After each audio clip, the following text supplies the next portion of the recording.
আমার এখান দিয়ে পুরো গাল ফাটাই ফেলছে। এই যে সিসিটিভিতে ভাই সব আছে। ওরা বলতেছে ওরা বিএনপির নেতা, ওরা কিচ্ছু করতে পারবে না। এখানে নিচে তারা যে একটা রুম করছে না, সারাক্ষণ নেশা পানি করে। এটা নিয়ে তাদের ফ্যামিলিও অনেক বেশি অতিষ্ঠ। ছাদে গিয়ে তারা সারা বৃহস্পতিবার, শুক্রবার বা বন্ধের যে কোনো দিন তারা মদ খায়, গাঁজা খায়। ভাই উপরে উঠা যায় না। আমরা তারপরেও কিছু বলি না, আটতলায় ছিলাম, আমরা কখনোই কিছু বলি না। আজকে আব্বু ওই দিক থেকে আসছে, ওই একটা বিএনপির লোক, সে ভিতরে ঢুকতে চাইছে, আব্বু নিষেধ করছে যে তুমি বাহিরের লোক, তুমি ঢুকতেছো কেন। এটার পরে সে আব্বুর মাথা ফাটাই ফেলছে।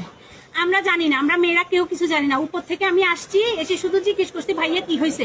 আমার এখান দিয়ে পুরো গাল ফাটাই ফেলছে। এই যে আমার বোন এবার এসএসসি পরীক্ষার্থী, ওরে মারতে মারতে ওর মোবাইল নিয়ে পুরো টাইম ওদিকে নিয়ে গেছে।